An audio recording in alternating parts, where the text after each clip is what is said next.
Hello everyone, this is Keira. If you buy some of my tomato plants, I want to make sure that you know how to grow them successfully and get the best tomatoes that you can because they're tasty. So I'm going to show you what I do to plant them and get you on the best road.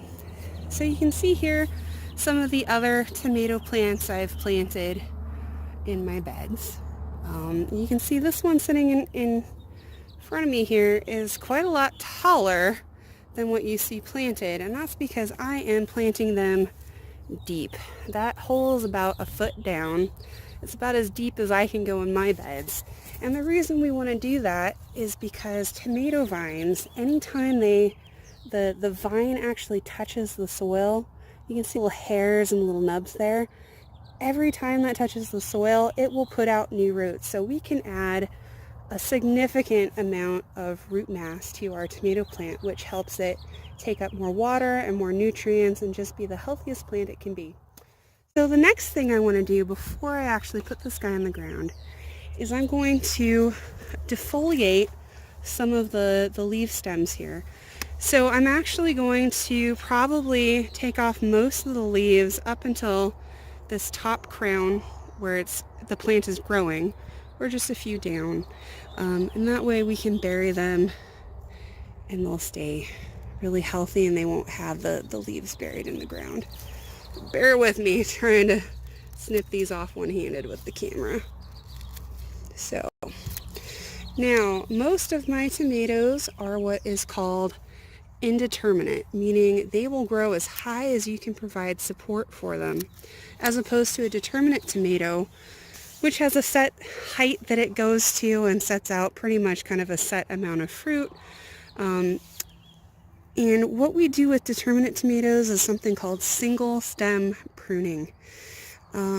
If you notice in these little armpits here, there's this little guy here, and that's called a sucker. And if you let him grow, it's another fruit-bearing arm of the tomato plant that will grow, put more fruit out, and that can be good, or it can get way out of control and cause a really, really bushy plant that's not going to produce as good quality fruit as it can because it's trying to concentrate on too many fruits at one time.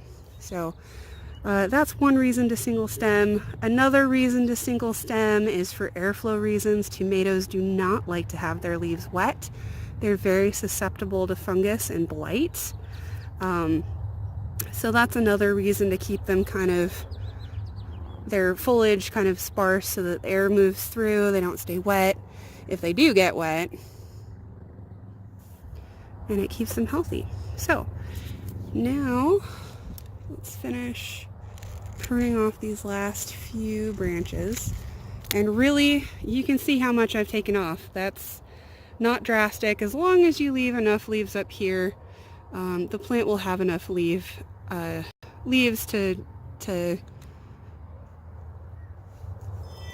be healthy and catch sun and help produce and grow. So I'm going to take my tomato out of the pot, put it in the bottom.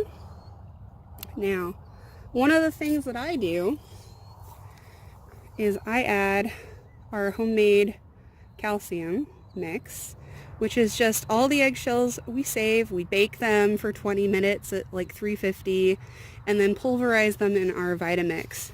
So calcium helps stop something called blossom end rot. If you've ever grown a tomato and you're looking at it from the top and it looks beautiful and then you turn it over and on the bottom it's brown and rotten and you're just like, oh no, that's something called blossom end rot, and it is from calcium deficiency. So calcium can be kind of hard to provide your plants right away.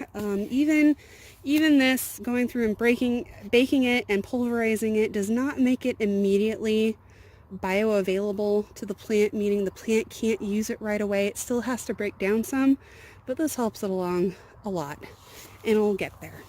The other thing you can do is plant a Tums heartburn tablet. Just the little chalky kind of calcium-based thing in there. That'll do the same thing. So if you want to do that. So I start filling this up with soil, and I get it close to a couple inches from the top. And then I'm going to add my fertilizer. So I like keeping it in that top 2 to 3 inches of the soil, because that's where a lot of the soil life is. And plus, when you water it, the water will flush the fertilizer down into the roots, as opposed to already being at the bottom anyway. So then I just finish filling in the hole. And the last thing I'm going to do is help create like a little mound around the tomato plant. And this helps any water from pooling on that vine. And then I'm going to scoop out just kind of like a little moat so that if any extra water gets in there, it just kind of stays down that little moat. Put my tag in and we're done. If you use fertilizer, make sure that you use a really balanced fertilizer. You'll see on there like 10-10-10 or 5-10-5. What that is it's telling you the amount of nitrogen, phosphorus, and potassium in the fertilizer. You really just want a balanced fertilizer. You don't need one that has higher phosphorus. All that's going to do is make your plants green and grow lots of leaves, but it's not going to help produce fruit. So just go for something balanced, organic if you can. I like Job's. I'm actually using something called Trifecta Plus, which is from a store in Michigan where they hand make it. It's really good stuff. It's fantastic, from a place called migardener.com.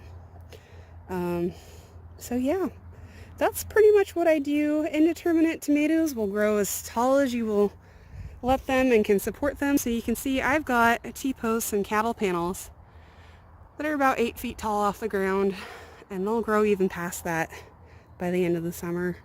You just kind of let them do their thing. So yeah, this is how I plant tomatoes. If you have any questions, let me know. So I have one more thing to add about watering. Tomatoes like to be watered a couple of different ways. What they love is they actually like to be stressed a little bit. So to not be watered every day, and to water every other day or every other couple of days and water really deeply. And what that does is it makes their roots spread out and become healthier to find that water. So that's one way, and I'd recommend doing it that way. Or the other way is to do it a little bit each day and do it consistently. You know, again, the roots aren't going to have to quest out and find that water, so you might not have as strong a root system, but that's another way to do it. Always water tomatoes at the base. When I said that tomato plants are especially vulnerable to fungus and blight, any water that comes down on the leaves can potentially drop down on the soil and splash back up and get any blight that might be in the soil up on the leaves. So also another thing to do to help prevent that as these tomatoes grow, as this crown starts growing up, these leaves that are closer to the ground, again, you can snip them off and probably keep those about cleared out off the tomato plant about a foot above the ground, and that will help limit the spread of blight. When to water your tomato plants, I absolutely recommend doing it either in the middle of the night or very early in the morning. This allows the plants to take up the water when they're not stressed. And if you try and do it during the heat of the day, you know, you're dealing with things like evaporation. You have to use more water than you think you need to because of the heat and the evaporation. And tomatoes, that will actually also cause cracking later in the season, because if it's hot, the tomatoes will take up the water. They'll have too much water. They can't expel it, and then their skin cracks, and that's when you get cracky tomatoes. So water in the cool of the morning or late at night. If you can set up a drip system, it's wonderful. You know, and set it and forget it. They're not that expensive to do. You can use drip tapes or drip tapes that have pre-punched holes every foot, so that you just run the hose down the bed and then set a timer on it. It's really not that expensive, and it can help you out a lot in the long run. But yeah, always water your tomato plants from the bottom. Don't get the leaves wet. Try and do it in the cool of the evening or early morning, and try and do it every other day and water deeply.